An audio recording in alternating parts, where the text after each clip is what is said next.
did that go for you? It was fine. I got a lot of work done.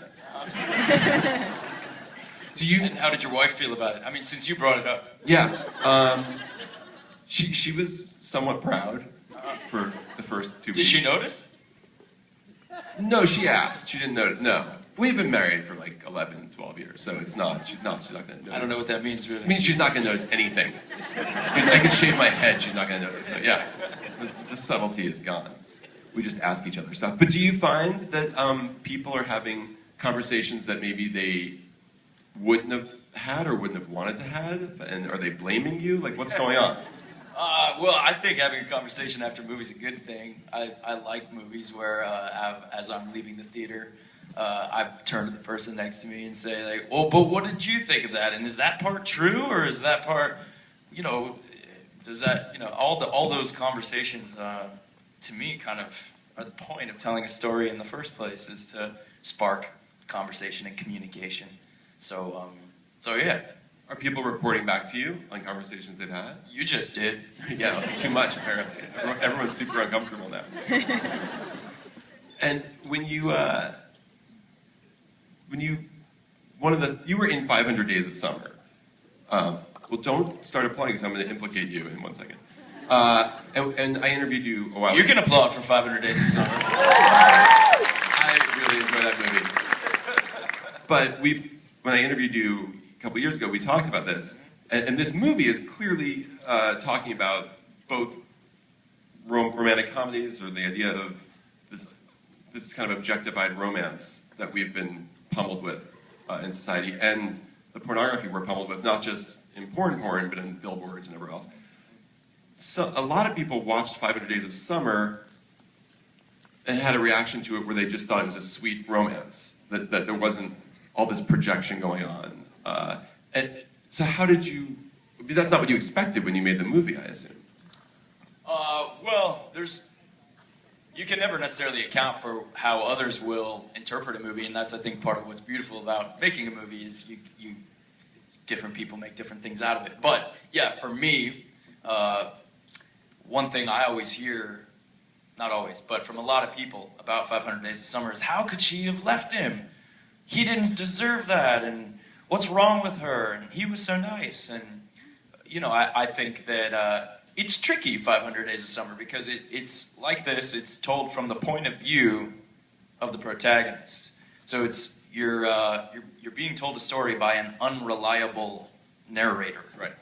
And especially in 500 Days of Summer in particular, there's this disembodied, sort of authoritative, fatherly voice that is wrong almost the whole time. But he sounds right. Right. Like there's one example that I always like to give. There's a scene in 500 Days of Summer where Summer is explaining to Tom about this dream that she has. And Tom doesn't listen to a word that she says, because as soon as she starts telling him about this dream, the narrator starts talking over her. And the narrator says, like, Tom knew that he had become very important in her life, and blah, blah, blah. He could feel the walls coming down. It's completely self-absorbed thought process. Meanwhile, here's his girlfriend telling him details about this dream. And the narrator doesn't stop talking until she's finished describing her dream. And she says, I haven't told that to anyone before. And Tom's response is, I guess I'm not just anyone. So here's this girl who just told this whole dream to the guy. And his response is, I guess I'm not just anyone. It's a dick thing to say, But if you watch it in the movie, it's very sweet, because the music's very sweet and the narrator is very convincing, and that's because the movie is told from the point of view of Tom. And I like movies like that. I like movies that play with subjectivity and have some, that allow you to sort of question the narrator and the narrative, because I think that's what life is like, that we have our subjective experience of life, and it seems like we see things as they really are, but we're seeing it through our lens, and it might look different from someone else's lens. And So all that to say, Don John is doing sort of a similar thing, and I think there's actually a lot in common between the John character in this movie and the Tom character in 500 Days of Summer. That even though they have very different styles, they're both kind of selfish at the beginning of the movie. They're both busy comparing their girlfriend to a sort of an idealized fantasy rather than embracing who she really is in the present tense. And we're so conditioned by romantic comedies that it's almost hard to see that in 500 Days of Summer. And it's somewhat hard to see it here, because as unlikable as Scarlett Johansson is in many ways, there's a part of my brain that's still rooting for them to get together, because I'm so used to seeing that story. Or maybe just inherently I like that kind of story. Sure. And the movie's also trying to get you to feel that way. Right. The movie is sort of committing the same sins that it's criticizing. I like that too. That's like and they still work on you, even though you're being told that they shouldn't work. Absolutely. Like there's the shot after they see the movie where the camera circles around them and the music is swelling and they're kissing and it's pretty and there's fireworks and there's backlight and there's a reason that shot is in most romantic But movies, you're making fun of it, effective. and it's still working. It's like Seven Psychopaths when he tells you what he's about to do, and then he does it, and it still works. Very frustrating as a human being. How much were you researching porn, and were you nervous about getting caught? Were you like clearing your browser? Well, there wasn't any getting caught because everyone, in the editing room, we were all combing through trying to find the right porn shots. No one was going to catch anybody else. We all knew what we were doing. No, I mean when you were writing the movie, when you were researching. Oh. No. Have you written screenplays before, or was this the first full-length one you've written? I've written lots of things. I wrote, I guess the only time I ever really finished a screenplay before this was earlier in my 20s, and it was a lot more kind of an exercise, I would say. It's very, like the thing I wrote was this really long experimental thing, and it was more of just like I was having fun writing, and it didn't feel like something like, oh yeah, I'm really gonna produce this necessarily. And then I've written lots of short things. I've made, without exaggeration, hundreds of little short films and videos over the last 10 years or so. At what point during the writing did you think, oh, this is gonna work, this is a real story? Well, kind of from the beginning, I thought, this as an idea does make sense as a movie that I could see making into a movie that, could come out in theaters and people would like it and things like that.